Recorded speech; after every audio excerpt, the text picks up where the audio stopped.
You're listening to Seeing and Believing, a film and television podcast that searches for the sacred on screen. I'm Wade Bearden. And I'm Kevin McClenathan. And Wade, I know that you may not be aware of this because we record remotely, so we're not in the same room very often. But if you looked at me, you'd be noticing I've been working out. I've been brushing up on my martial arts skills. Oh, wow. Oh, well, I'm actually a martial artist too. What degree black belt are you? Oh, I'm the high one, the big degree of black belt. You probably have never heard of the degree of black belt I am. Yeah. I mean, I'm like 20th degree, 98 degrees actually, black belt. But that's neither here nor there. Listeners, today we are looking at the new MCU movie directed by Destin Daniel Cretton, Shang-Chi, and the Legend of the Ten Rings. It's going to be all axe kicks and 20th degree black belts from here on episode 304 of Seeing and Believing. You have the wrong guy. Does he look like he can fight? Come on, bro.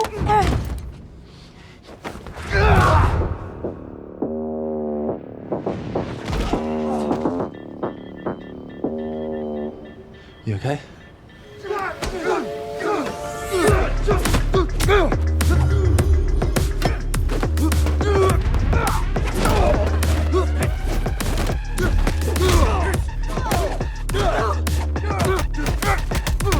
What up, y'all? It's your boy Clev coming at you live on the bus.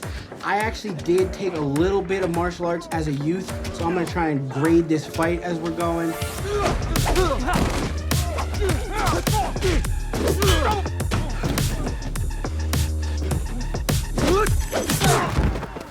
Yes, listeners, we are here, episode 304 of Seeing and Believing. We're going to get to Shang-Chi and the Legend of the Ten Rings. Kevin, I just have one question before we jump into our review, and that's, how did J.R.R. Tolkien do it with one ring when he could have had 10 rings? I'm so confused right now. Yeah, he's probably just adhering to the less is more dictum. I mean, to be fair, You did this to yourself, right? You brought this on yourself. There were actually 20 rings because, the 9 rings for men and the 7 dwarven rings and the 3 elven rings. And, of course, the 1 ring into which Sauron poured all of his cruelty and his malice. Yeah. So, if you want to think about it that way, Tolkien actually doubled the number of rings of power in his books. So, wow. Silly me to not trust Tolkien. He always anticipates that. He is one step, or dare I say, 10 rings ahead of our normal amount of rings. Yes, and silly you for encouraging a Lord of the Rings nerd to talk freely about Lord of the Rings. That was unforced error, Wade. Big time unforced error. Yeah, so the rest of our episode, we're going to be talking about Lord of the Rings. And then we're going to get to the 10 Rings. Now, we'll hop into our review of Shang-Chi and the Legend of the Ten Rings. It released this last weekend, and I'm sure there are a number of listeners out there who are excited, as always, Kevin, to hear our thoughts about a superhero film. And I'm interested if there's any betting going on. Which one of us will like this film? Which one of us will not like it? Or will both of us like it, both of us dislike it? Who knows? I don't know what the over or under is now. I don't know. It seems like a dangerous business maybe to really lay a lot of money on those kinds of things because, you never know. You could end up losing your shirt the way the protagonist in this movie does a couple of times. It happens in normal life, especially if you are really ripped. You just happen to lose your shirt periodically. It just happens, and it happens in this film. Spoiler, the main character does lose his shirt. Before we jump into our review, however, Kevin, I want to take an opportunity and thank all of our listeners for supporting us via our Patreon campaign, or all of the listeners who do support us via our Patreon campaign. We are so appreciative of that. You can hop on over to patreon.com/seeing_believing_podcast. We have a number of different donation levels. One of those is the What Can You Buy for $5 level. And Kevin, that always begs the question, what could someone buy for $5? Well, I don't need to remind anyone listening to this that we are still in the middle of a pandemic, amazingly. And so masks are still a thing. And, designer masks obviously are a thing as well. But for $5, you can actually get a very special kind of designer mask. Wait, it's $5 for just one mask. But this mask comes with a megaphone so that you can both protect others from deadly viruses while also broadcasting all of your opinions about deadly viruses and masks. So it seems like a thing made specifically for our cultural moment. Wow. I thought you were going to say a mask that actually opens and closes with your mouth so people can still read your lips. But you went in another direction, probably a safer direction, if I'm being honest. I love the megaphone idea. Yeah, I mean, and it's more realistic. I mean, we don't have Tony Stark's like micro robot technology where he can sort of just make his nanotech. Yes, thank you. You had your Lord of the Rings moment, and this is my moment here. I stand humbled in the dust. I now see the error of my ways. Yes, we don't have the nanobot technology where, we can just make things materialize out of thin air over our bodies and protect us. So, you got to be a little bit clunkier here in the real world, unfortunately. Yes, a little clunkier, but for $5, you can support us, get the bonuses, get our Patreon exclusive episodes, all of that jazz. We do appreciate it. Once again, head on over to patreon.com/seeing_believing_podcast. Let me give you an official synopsis for Shang-Chi and the Legend of the Ten Rings as we hop on into our review. I mentioned before, this is directed by Destin Daniel Cretton. He also directed Short Term 12, a film that I very much liked.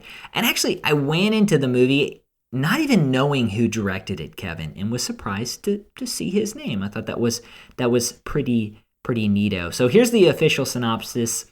Martial arts master Shang-Chi, played by Simu Liu, confronts the past he thought he left behind when he's drawn into the web of the mysterious Ten Rings organization, which, just by the way, happens to be run by his father, who's played by Tony Leung.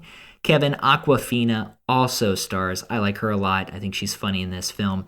But as we do get into our review, this is the second Marvel movie that we've come across in 2021. Actually, the second one we've come across in the last couple of years because of the pandemic.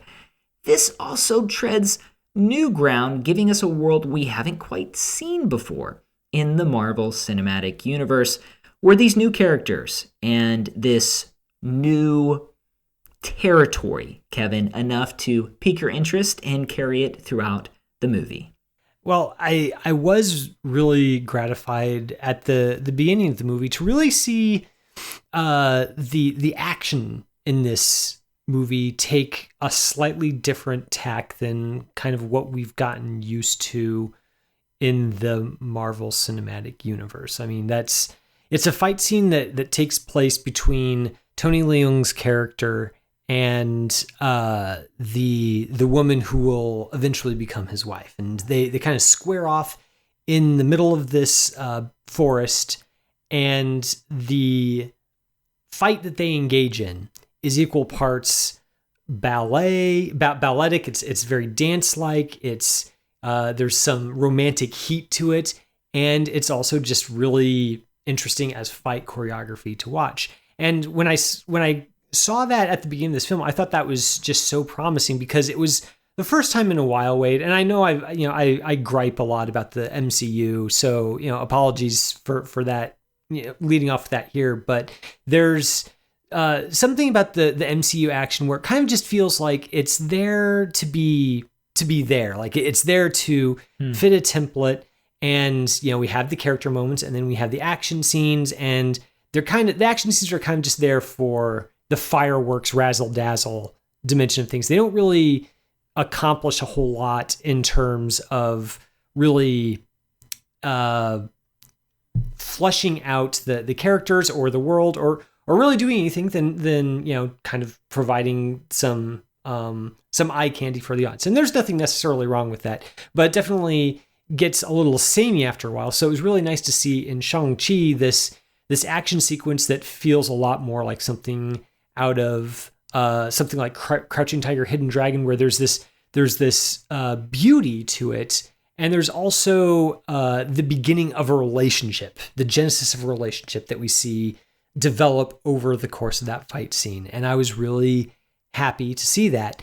I wish that kind of off the beaten track approach to the Marvel formula had persisted throughout the rest of the film. And I mean, this is, the part where I have the but appended to the good thing I said is it was really good, but it never really manages to escape the gravitational pull of the Marvel formula. And in fact, I would say that in this particular case, and again, I know I gripe a lot about the Marvel formula, and maybe I should throttle back on that a little bit, because I feel like with Shang-Chi especially, that formula is particularly ruinous to what the movie does so well. It's funny you say that, because in my notes for this film, I mention how some of these early action sequences, these martial arts sequences, they're fun. I love the longer takes that we get to see. So we actually get to see these actors, these stunt individuals do martial arts. We get these longer shots, sometimes even wider shots. I enjoy that.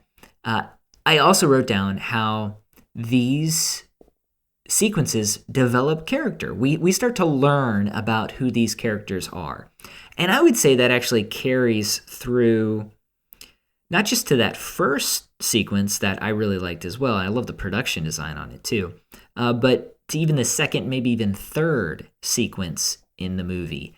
And then after that, it sort of dies down for me.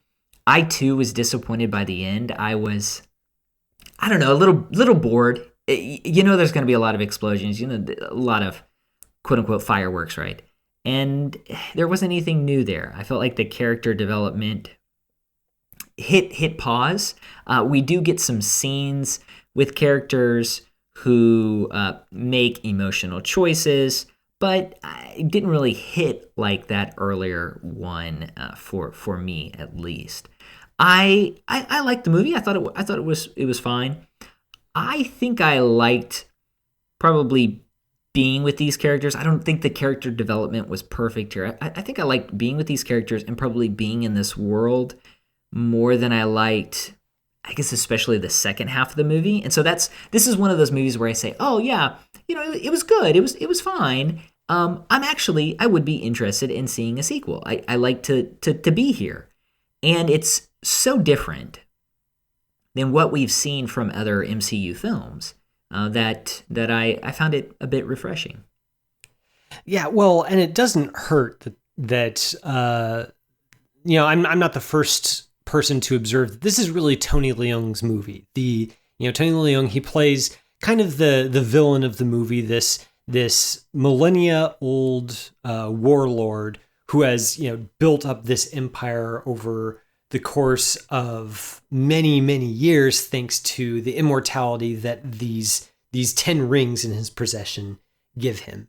And Leung really, his character is just so fascinating. Like it's interesting just to have a character that has lived that long, so that this is an individual who has crazy amounts of perspective, has been around forever, and watching that character negotiate relationships with people who are mere mortals, and develop feelings and attachments for them, that's an inherently compelling premise.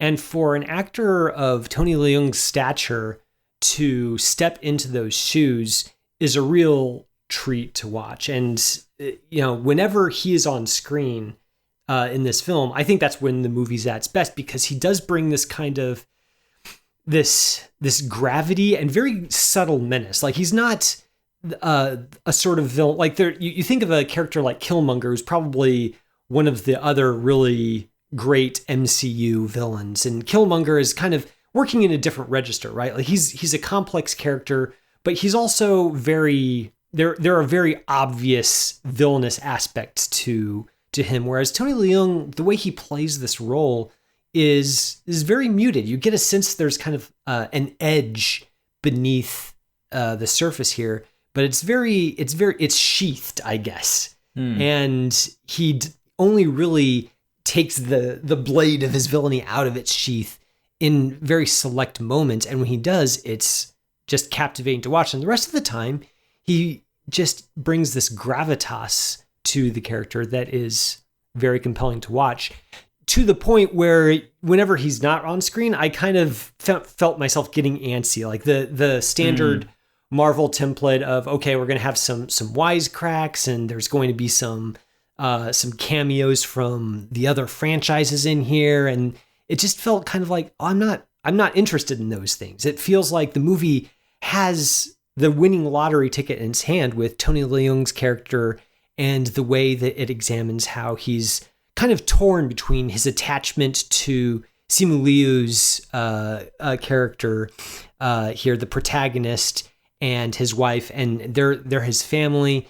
So he's torn between his attachment to them, but also he just has these millennia of experiences in his head. He's got this attachment to violence and power that he almost is addicted to at this point. Like, he doesn't know what to do with himself if he doesn't have those things. And seeing that character kind of tugged between those two complete polar opposite attachments is just really fascinating. And yet, for some reason, the movie really doesn't seem like it knows that that's what it's about, if that makes sense. It feels like the movie wants to be about a few things, and none of them are all that interesting except for the villain's plot. And it's like it has the winning lottery ticket in its hand, but then just kind of throws it away to pursue other vastly less interesting avenues.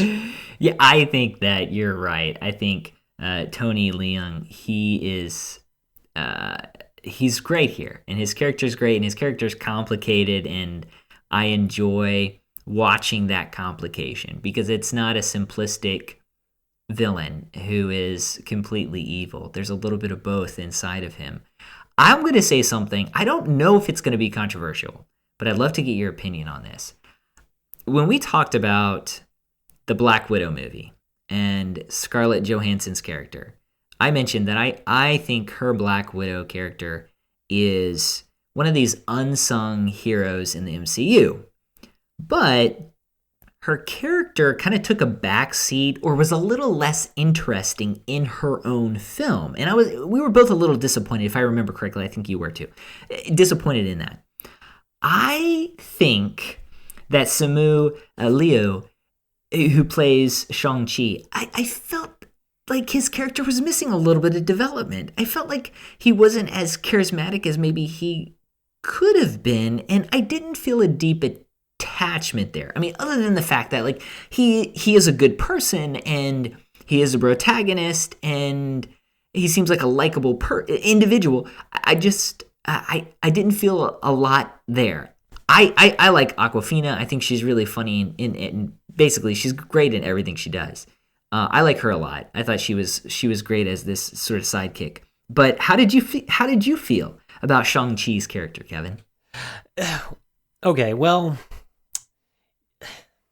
here's the thing: is I think the script for this movie is really bad, and like, it just, the comic relief is, I'm like you, that I like Awkwafina okay, and in general, I don't have a problem with the kind of the quippy nature of the Marvel movies. In general, I think that the kind of the banter between the characters and the relationships are often the most interesting aspects of the films. And so that was another thing that surprised me about this one, is watching it. It just felt like the screenplay was really letting the actors down. Simu Liu's Shang-Chi, he doesn't really have a discernible, like it's almost as if the script can't really decide what it's doing with him. Like what is his internal conflict? He's got this obviously complicated relationship with his father. He misses his mother. He has been trained by his father to be an assassin, and yet he's repudiated that. And yet he feels angst about his assassin training. It seems like there's kind of all this stuff floating around him that at any point threatens to cohere into something interesting, but the movie never really settles on anything. It's just kind of condensed to suggest that Shang-Chi like has some guilt about becoming like his father, and he misses his father, and yet he misses being part of a family, and yet he doesn't want to be part of his family's legacy. And it doesn't feel like Simu Liu really has a coherent character to play, and that I think is part of the reason why you come away with the impression that you did, and which I did too, where it just feels like there's not a whole lot to him. He feels kind of bland or opaque, and there's not really a whole lot there. And because there's the standard issue banter in this movie, it just feels like the movie's being pulled in a lot of different directions at once, and it kind of tries to hastily spackle over a lot of it with the comic relief from Awkwafina and from other characters who will remain nameless to not spoil anything. Yeah. It's not like there's anything wrong with comic relief characters, but the comic relief has to be funny, first of all, and it has to not distract from what the movie is about. And I feel like this is a screenplay that just is constantly being distracted by the next thing and doesn't really know how to move from plot point to plot point. So you get scenes where literally one character kicks down a wall and says, "Good news, I found a secret tunnel that gets us to the place we need to go. Don't ask how I know this. I just kind of know it. Okay, let's go." And then they go off and do it. And just, it feels sloppy, which is odd because, Marvel movies, they may be slaves to formula or they may not. But they never feel to me like the screenplays almost feel like they're doctored to within an inch of their lives, but they don't feel sloppy.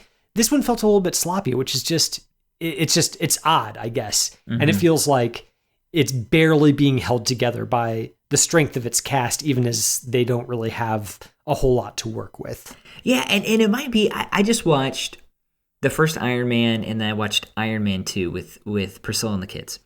And even in Iron Man 2, which might be the worst MCU film, at least one of the worst MCU films, Robert Downey Jr.'s character has an arc there. He's getting through this God complex. And as sketchy as the story is, and as messy as it is, and as much as it feels like a setup for the first Avengers movie, his character is charismatic. He's written well, and he goes on this journey. Now, I think the first Iron Man is really fantastic as it pertains to his personal journey here. The personal journeys that we see feel perfunctory. I do agree that the screenplay gets lost. I don't necessarily credit the comic relief. I do think maybe the movie will lean on that a little too much at times, but it does. It just gets, it just feels a little sloppy. A character gets a note that tells them where to go. Oh, and then another character's like, "Oh, I sent that." It just doesn't feel right. And as a result, the law of diminishing returns occurs with this movie. Now, like I said, I still like it. I think it's fine, and I'm sure I'll see it again. But I didn't quite grasp some of the big idea. And I know this is a movie about family, but there's also this emphasis on the characters growing up and running from adulthood. At one point, a family member says, moving on as an American idea, and we don't see that with Shang-Chi's character. We see that individual kind of grappling with his family's history, but we don't see him enter adulthood here. I think we're probably told that, but we don't see that development firsthand. And as a result, the characterization for me is thin and kind of keeps me, I guess, I don't know if you say at a distance, but I'm not as invested as I probably should be with that character. Well, yeah, and you're right that the thread about Shang-Chi and his friend Katie kind of being in the state of arrested development, where they're kind of just, they're working these dead-end jobs as valets, and they're not really going anywhere, and they like it that way, but there's also the sense that they're doing it almost to sort of protect themselves from failure. I mean, it's not like it's just thrown in there with no payoff. There's at the climax, Awkwafina's Katie, she's drawn into this battle where she's kind of been a third wheel for most of the film, and she actually participates in the battle towards the end, and she kind of realizes that one of the reasons why she was kind of in these dead-end jobs is because she just didn't want to run the risk of finding something she was good at and just pursuing it with everything she had. So, I mean, there's a payoff there. I'm just not sure that it's a payoff that belongs in the same movie with this, this age-old familial conflict and a message about the corruption of power and the complex feelings that can happen between family members, especially between fathers and sons. That kind of feels where the movie's heart is. And you see that really in the climactic confrontation between Shang-Chi and his father, not giving anything away, but the way that culminates, it's probably the most emotionally affecting part of the film. And it feels like that's just it's a wonderful moment in a movie that kind of has lost the plot a little bit, in some cases literally. And and there's just so much chaos around it. You can kind of just want it to hone in on that one thing that works, rather than these other subplots and thematic threads, which could be interesting. They just don't really seem like they're the most interesting thing about this particular film. Mm-hmm. Yeah, and I think too, at the end of the movie, it seems like it wants to say something about our souls, ancestry. There are these creatures that suck away the souls of certain individuals, and I remember thinking, okay, is this about what we give our soul to? Is this about power and corruption? And the film didn't really touch on that.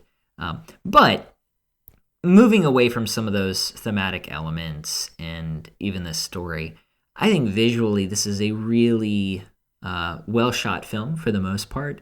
I like that magical forest at the beginning of the movie. We see that a couple of times. I like some of the neon lighting throughout the film. I like a lot of the action sequences, and particularly as we get to the big sort of climactic fight. At the beginning, it's sort of brighter. It's sort of during the day, and it seems different than many of the more moodier MCU fight sequences. Now, it does get moody and dark and stormy, but I liked the film's willingness to show something different. There's this shot on a bus early in the movie that was also really well done, and it's sort of this traditional pan a bus as action occurs inside. So we see it in a lot of films where someone's fighting or doing something inside of a bus and they're passing through the windows and the camera's on the outside and just kind of moving across. That was fun. It was fun to see martial arts in this way and some of the other sequences. So I do like some of the experimentation. I do like some of the visual elements with this film. And I like I said, I would like to see more of this world, and I'm sure, given the box office numbers, that we will here in the future. Yeah, that fight scene on the bus is probably the movie's highlight, at least as far as the action goes.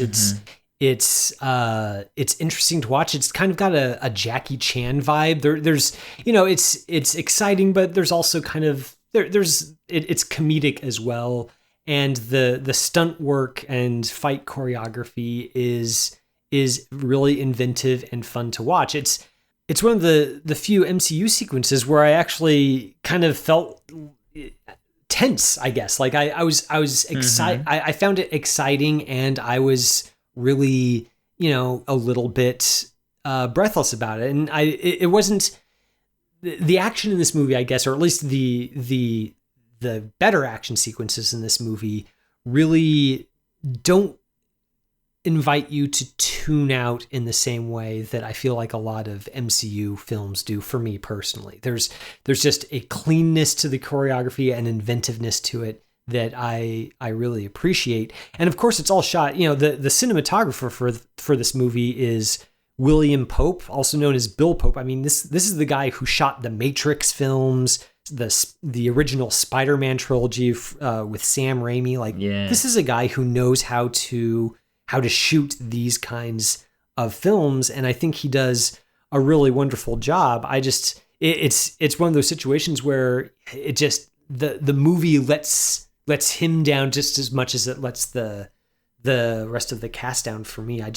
There's so many individual good moments in this film that I'm hesitant to say that I dislike it, because I do think that on balance it's pretty entertaining and there's a lot to find compelling about it. But at the same time, those interesting moments, they kind of feel like isolated places in a sea of chaos. There's so much in this film that doesn't work that I'm not comfortable calling it a good film either. It's just kind of, it's in between, and it just, for me, I guess it just represents a real missed opportunity. Like Marvel knew how they wanted to kind of break the mold a little bit, but they didn't want to break the mold too much. So we start off with that great fight scene in the forest that really does break the mold for the MCU. And then by the end, we're back to giant CGI battle scenes that don't really mean anything other than that, fireworks to provide eye candy for the audience. Yeah. So we'll just MCU films for 2021, Black Widow or Shang-Chi. Which one, if you had to choose just one, which one would you go with? Oh, Shang-Chi, obviously. Black Widow was not good.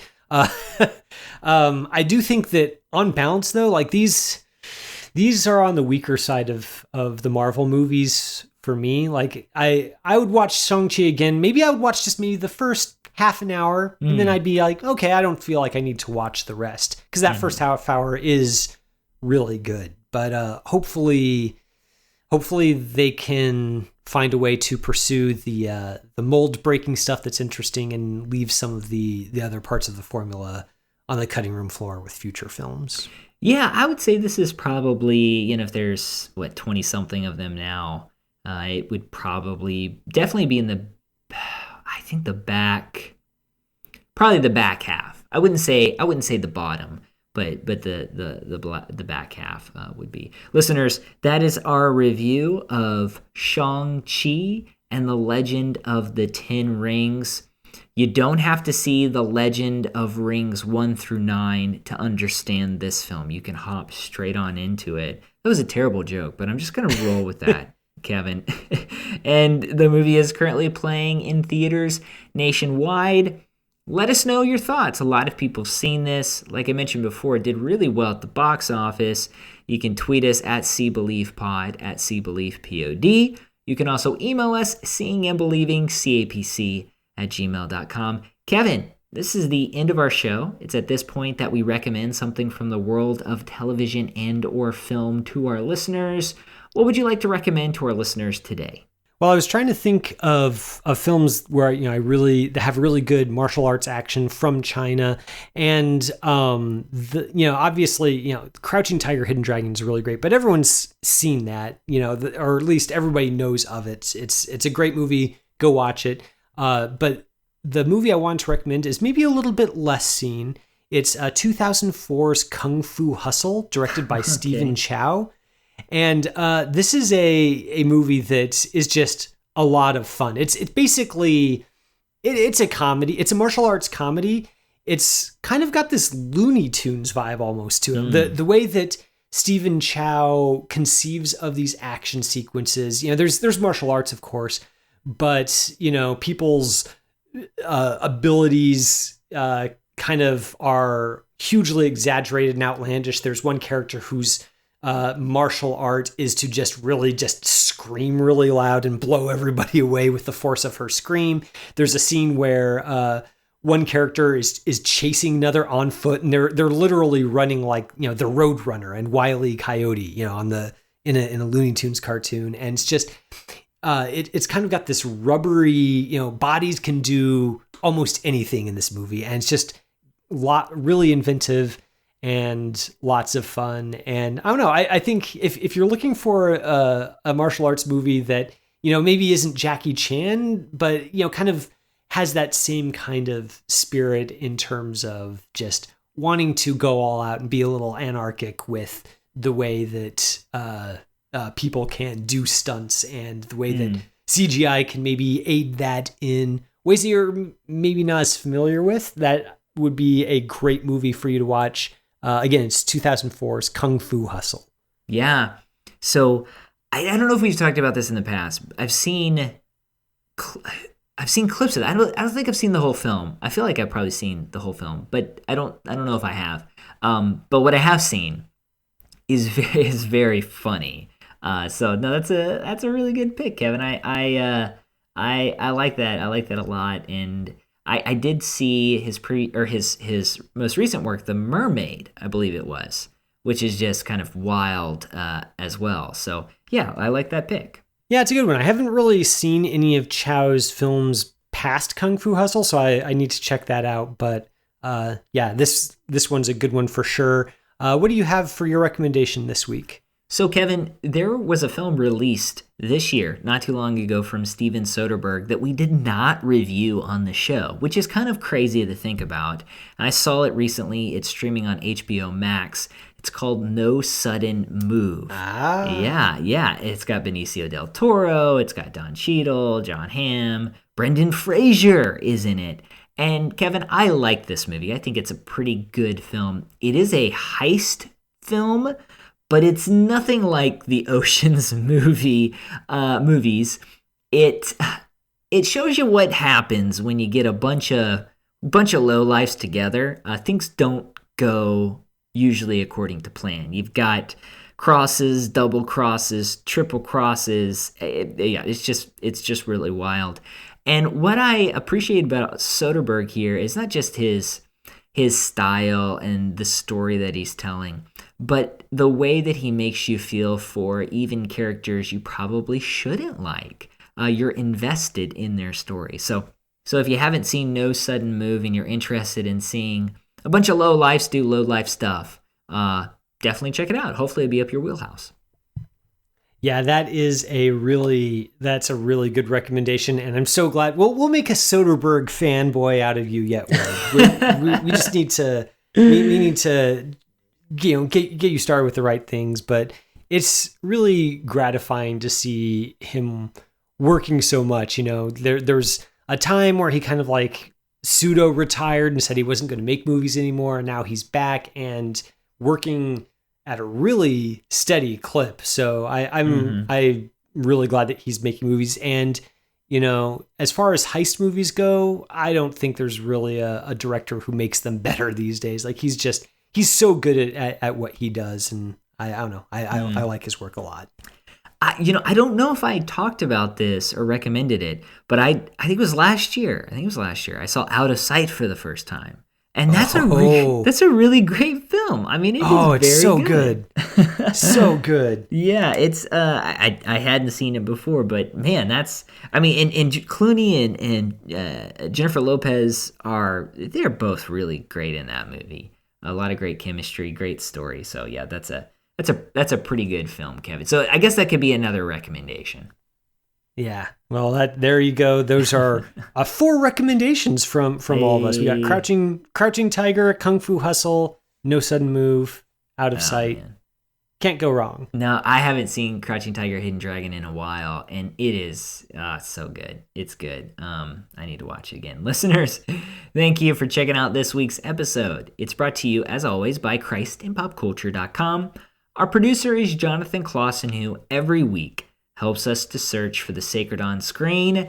I'm Wade Bearden. My co-host is Kevin McLenithan, and until next time, this is Seeing and Believing. We'll see you later. You have been listening to Seeing and Believing, an official production of the Christ and Pop Culture Podcast Network. Please rate and review the show in iTunes and check out our other shows at christandpopculture.com/network. Theme music by Alexander Osborne and Lindsay Miz, used under Creative Commons License 3.0.